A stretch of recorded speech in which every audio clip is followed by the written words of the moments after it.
Dans cette vidéo, on va étudier le couplage excitation-sécrétion, le cas de la cellule bêta du pancréas endocrine. Alors, il y a deux types de diabète, comme vous le savez. Il y a le diabète qui a besoin d'insuline, on appelle ça le diabète insulinodépendant, et le diabète non insulinodépendant. Donc, insulinodépendant et le diabète non insulinodépendant. Donc, soit c'est le type 1, on appelle ça le diabète de type 1, ou le diabète de type 2. Donc, voilà, donc la différence entre les deux types, c'est qu'il y a un qui a besoin d'injection d'insuline quotidiennement et l'autre, elle n'a pas besoin, elle utilise simplement des médicaments, c'est des antidiabétiques oraux, donc dont on sait qu'il est l'effet. Donc il suffit de regarder la partie qui contient la protéine sûre avec le canal potassium KIR 6.2 et donc se référer à cette partie du cours qu'on a vu précédemment et vous allez comprendre où se fixent les sulfamides au niveau de la cellule bêta. Alors le premier problème qu'on va traiter, c'est que on va essayer de voir comment, si vous avez voilà la cellule, les différents types de cellules, vous avez le pancréas, il est formé par des îlots. Alors les îlots contiennent des petites cellules au centre qui libèrent le glucagon, qui est une hormone qui est libérée par les cellules bêta, donc ça c'est la cellule bêta. Donc ça c'est les îlots de Langerhans, on appelle ça îlots de Langerhans.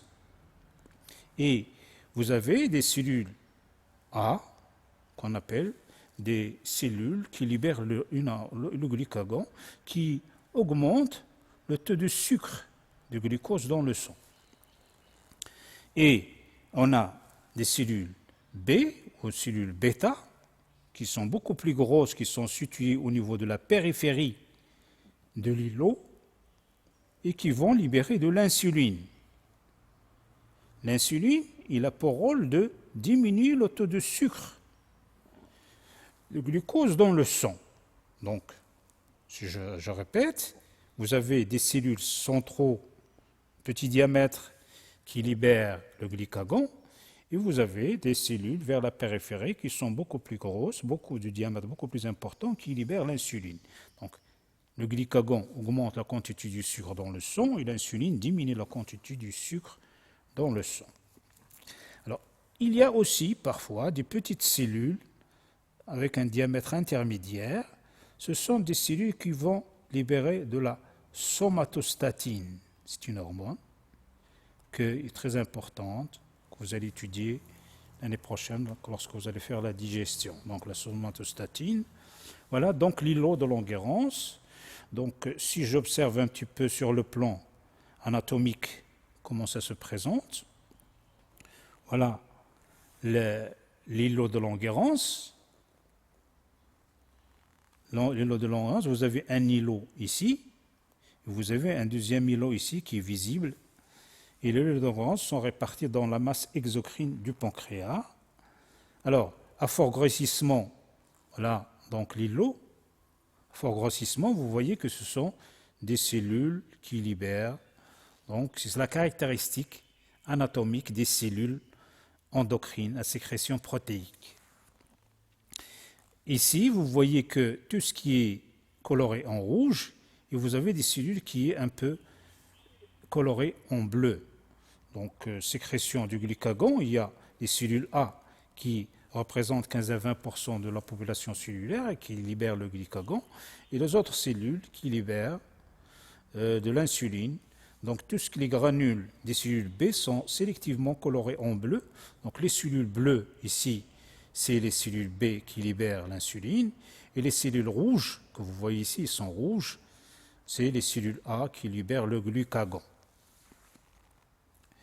Alors ici, lorsque vous avez une diminution de la glycémie, du sucre dans le sang, il y a libération du glucagon et donc une augmentation de la glycémie parce que le glucagon va agir au niveau des hépatocytes, au niveau du foie pour libérer le sucre. Et contrairement au glucagon, l'insuline va faire l'inverse. Si vous avez une augmentation de sucre dans le sang, l'insuline est sécrétée et le sucre va être stocké sous forme de glucogène dans le foie. Alors, comment la cellule, comment le glucose stimule la cellule bêta pour libérer de l'insuline? Pour cela, donc on va effacer ce que nous avons vu. Le glucose, comment il entre dans la cellule bêta, ou qu'est-ce qu'il fait au niveau de la cellule bêta pour libérer de l'insuline? Voilà la cellule bêta. Et le glucose, est-ce que le glucose entre dans la cellule ou il n'entre pas? Le glucose n'entre jamais dans les cellules. Par contre, il peut agir sur un récepteur de glucose. On a étudié 12 types de glucose, avec 12 domaines transmembranaires, fonction amine carboxylique, tout ça. Donc, on va réviser et on va regarder la partie concernant le récepteur de glucose. Alors, c'est un récepteur de glucose de type 1. Le glucose entre dans la cellule, il va être métabolisé, il va dans le cycle de Krebs, donc il va subir ce qu'on appelle le métabolisme. Il va être dégradé, il va former de nicotinamide, le NADPH, sur NADP+,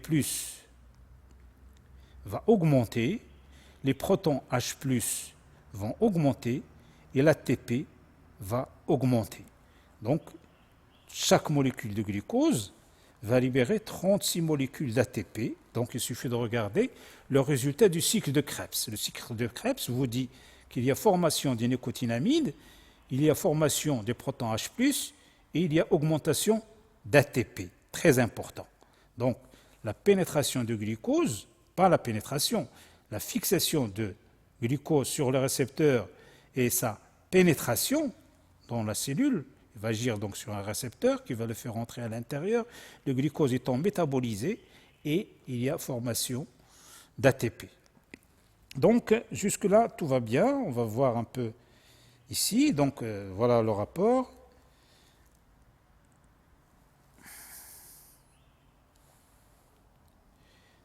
Formation donc des NADP, NADPH, donc formation des protons H+.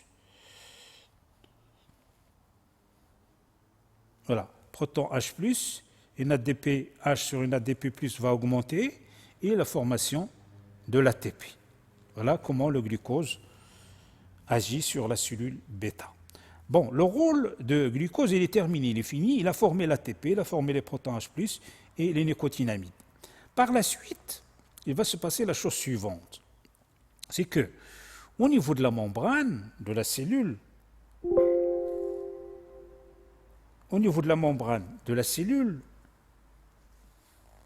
vous allez avoir la chose suivante.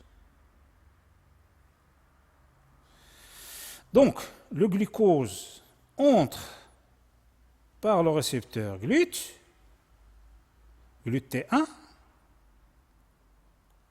et il va former, donc métabolisme, il va former l'ATP, il va former les protons H+, plus les nicotinamides. Alors, au niveau de la membrane, on a un canal potassium sur lequel l'ATP va se fixer. C'est ce qu'on appelle le canal potassium ATP. Rappelez-vous, ce canal potassium, normalement, il permet la sortie du potassium. Vous avez ici 140 millimolaires. Ici, vous avez 4 millimolaires. Le gradient électrochimique est dans le sens sortant pour le potassium. Il diffuse, normalement, de l'intérieur vers l'extérieur. Mais le fait qu'on a beaucoup d'ATP, l'ATP vient se fixer au niveau de ce canal potassium et le canal va être fermé. Donc il va être fermé par l'ATP parce qu'il est sensible à l'ATP, c'est un canal potassium ATP dépendant. Il va donc bloquer le canal potassium et le potassium s'accumule dans la cellule. Alors, lorsque le potassium ne peut plus sortir et s'accumule, il va provoquer une dépolarisation. Alors, la dépolarisation, c'est-à-dire que le potentiel passe de moins 60 millivolts de la cellule bêta, il va vers le haut. Il va vers le haut jusqu'à un potentiel qu'on appelle le potentiel seuil. Potentiel seuil à partir duquel on aura un phénomène qui est comme ça. Et on a un potentiel d'action au niveau de la cellule bêta qui a cette forme-là. Donc potentiel seuil est dû à l'effet de l'ATP sur le canal potassium. Et à ce seuil-là, qu'est-ce qui s'est passé? On a la chose suivante, l'ouverture d'un canal calcium voltage dépendant. C'est un canal de type L. Lorsque son seuil est arrivé, le calcium entre, ici c'est la pénétration du calcium, dans la cellule bêta. Donc je répète, le glucose entre par le récepteur GLUT1, il subit le métabolisme, il va fabriquer de l'ATP, l'ATP suffixe le canal potassium ATP dépendant. Accumulation de potassium à l'intérieur de la cellule et ouverture d'un canal L, calcium dépendant, et le calcium entre dans la cellule. Alors c'est ce qui se passe ici. Lorsque donc vous avez une pénétration, le glucose ici va entrer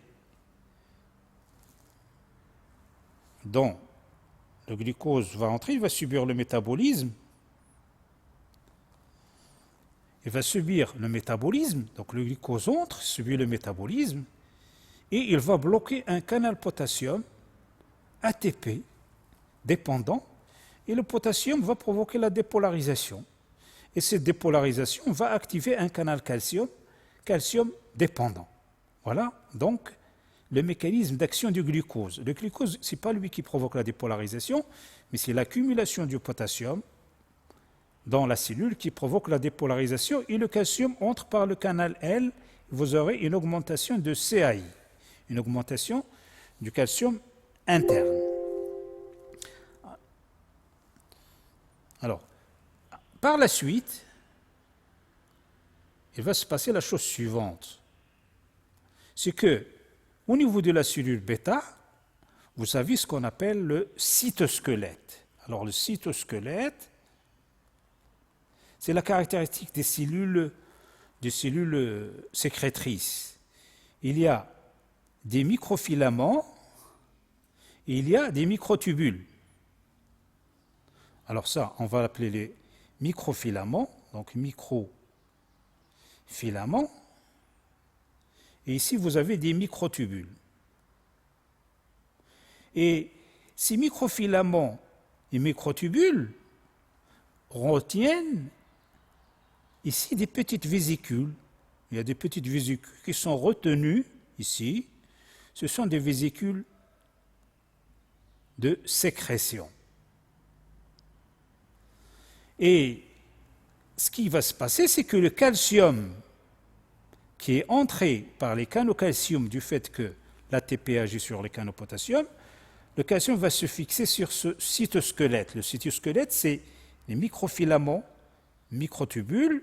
Il va agir sur ces microfilaments, microtubules, et il va faire que ces microfilaments, microtubules vont se contracter, exactement comme le muscle. Mais ce n'est pas la même chose, hein. C'est simplement une image, le déplacement de ces microvésicules, et ces microvésicules vont se déplacer et vont libérer par exocytose de l'insuline. Donc l'insuline est libérée ici lorsque le calcium se fixe sur les microfilaments, microtubules, donc augmentation de la concentration interne du calcium, il agit sur les cytosquelettes, ce qui provoque une libération et exocytose. Alors voilà donc ce qui se passe ici, c'est que le calcium que nous avons vu est augmenté dans la cellule, le calcium en augmentant, il va agir sur certaines protéines, notamment la calmoduline, mais c'est surtout sur le cytosquelette. Et en agissant sur le cytosquelette, il va provoquer la libération d'insuline par la cellule bêta. Donc, c'est très important que le calcium augmente dans la cellule. Alors, par analogie, pour qu'il y ait contraction, il faut que le calcium dans la cellule musculaire augmente. Ben, la même chose pour la sécrétion. La même chose pour la libération d'un neurotransmetteur au niveau de la synapse. Rappelez-vous, pour qu'un neurotransmetteur soit libéré, il faut que le calcium augmente dans la synapse, dans dans la cellule présynaptique. Ici, le calcium aussi est très important. C'est grâce à l'augmentation du calcium interne qu'on a une libération d'insuline. Alors, dans le schéma du bas, vous voyez que à 3,5 millimolaires de glucose, vous avez une augmentation et un potentiel d'action qui est donc vers les concentrations de 10 millimolaires. Pour 20 millimolaires, vous avez un plateau, et on parlera de ça tout à l'heure. Puis lorsque 3,5 millimolaires de glucose est injecté à la cellule bêta, vous voyez que ça n'a pas beaucoup d'effet. Donc, si vous avez 10 millimolaires de calcium, 10 millimolaires, vous avez potentiel d'action, 20 millimolaires prolongation de l'activité électrique, à 3,5 millimolaires, vous n'avez rien. À 3,5 millimolaires, vous n'avez pas d'effet. Voilà. Donc, l'activité électrique de la cellule bêta est mouvement ionique. Alors voilà, lorsque vous avez une concentration de glucose de 3 millimolaires, rien ne se passe, le potentiel de la cellule bêta, ici on a simplement pris une cellule bêta, on a mis une électrode, on a enregistré le potentiel interne par rapport au potentiel externe, et on a rajouté du glucose. Donc on n'a pas stimulé, on a simplement rajouté du glucose. Lorsqu'on rajoute 2,5 millimolaires, 3 millimolaires de glucose, il ne se passe rien du tout, on n'a pas de phénomène important. Par contre, lorsque la concentration de glucose passe à 15 millimolaires, on a une activité électrique, potentiel diminue lentement, ensuite il diminue rapidement, et vous avez des oscillations, et le phénomène est répétitif parce que le glucose il est toujours là. Il est toujours là, et vous voyez que c'est le glucose qui déclenche l'activité électrique, ça c'est potentiel d'action des cellules bêta. Potentiel d'action, potentiel d'action, potentiel d'action, potentiel d'action, des cellules bêta qui se répètent. Pourquoi? Ils se répètent parce que la concentration est maintenue, la stimulation est toujours maintenue à 15 millimolaires. Donc pour une concentration de glucose, elle est infraliminaire, elle n'est pas suffisante pour déclencher le potentiel d'action. Lorsqu'on augmente la concentration de glucose, on a les potentiels d'action. Alors, si la concentration du calcium est faible dans la cellule, calcium interne, en nanomol, si la concentration du calcium à l'intérieur est faible, on n'a pas de potentiel d'action, donc pas de potentiel d'action. Mais lorsque cette concentration augmente à 2,5 millimoles, on a potentiel d'action. Donc, il y a un parallélisme lorsque la concentration extracellulaire est égale à 0, il n'y a pas de libération d'insuline. Même si la concentration de glucose est égale à 15. Pourquoi? Parce que c'est le calcium externe qui déclenche la libération d'insuline. Même la présence de 15 millimolaires, si vous n'avez pas de calcium à l'extérieur de la cellule bêta, vous n'avez pas de libération d'insuline. Donc, concentration externe, 0, il n'y a pas de libération d'insuline, il n'y a pas de potentiel d'action. Mais si vous avez des potentiels d'action avec une augmentation de la concentration externe à 2,5, vous avez des oscillations, c'est-à-dire la concentration interne est augmentée. Lorsque la concentration externe est égale à 2,5, vous avez une augmentation de concentration interne. Et lorsque la concentration externe est égale à 0, vous n'avez pas de concentration interne, donc il n'y a pas de potentiel d'action. Le calcium interne dépend de la présence du calcium externe. Donc il faut que le courant entrant entre dans la cellule pour qu'il y ait une libération d'insuline, pour qu'il y ait potentiel d'action. Voilà. Donc, vous lisez tout ça, c'est à peu près ce que je viens de dire. Voilà, donc le phénomène, comment il se présente. Vous avez le glucose entre ici par le GLT2. Bon, GLT2, bon, peut-être on s'est trompé, on a dit GLT1, c'est le GLT2. Alors, le glucose, il se plus la glycolyse, le métabolisme mitochondrial, et vous avez la libération de l'ATP. L'augmentation de l'ATP va bloquer le canal potassium ATP dépendant. La CAI augmente et vous avez la libération d'insuline. Voilà. Puis après, vous avez ouverture du canal calcique dépendant du potentiel, ce qui fait que vous avez la concentration interne de calcium va augmenter. Donc c'est à peu près le schéma de ce que nous venons d'expliquer. Simplement, ce qui se passe, c'est que lorsque vous mesurez la libération d'insuline en fonction du temps. On voit que jusqu'à 8 minutes, on a un pic, une forte libération d'insuline, suivie d'une libération lente. Donc, vous savez, au bout de 50 minutes, la libération d'insuline, donc il y a un pic de libération au départ, suivi d'une deuxième libération. Donc, il y a deux types de libération d'insuline. Alors, comment on explique ça? Pourquoi il y a deux libérations d'insuline? Tout simplement à cause de la chose suivante. Vous avez une libération que je vais appeler une libération rapide. Donc, lorsque le glucose entre dans la cellule, il va subir le métabolisme, libération d'ATP, et le canal potassium ATP est bloqué et inhibé, pénétration du calcium par les canaux calciclants. Et le calcium entre, il va d'abord se fixer, donc il va agir. Vous avez des vésicules qui sont déjà libres ici. Voilà la cellule bêta, et vous avez le cytosquelette. Le calcium agit d'abord sur les vésicules. Donc il y a deux types de vésicules, ce qu'on appelle des vésicules libres, qui contiennent de l'insuline. Vous avez ici des vésicules liées au cytosquelette. Donc le calcium va d'abord libérer ces vésicules qui sont déjà là, à côté de la membrane. Il va agir sur ces vésicules, ils vont se déplacer vers la membrane. Et on a une libération qu'on va appeler la libération rapide d'insuline. Ensuite, il faut qu'il y ait contraction, le calcium va agir une deuxième, donc c'est la première action. Deuxième point, il va agir sur le cytosquelette et les vésicules qui sont liées, vésicules, que j'ai appelées vésicules liées au cytosquelette, vont se déplacer après et on aura une libération lente. Donc, en résumé, le glucose entre dans la cellule, il va subir le métabolisme, il va augmenter le taux d'ATP qui va bloquer un canal potassium.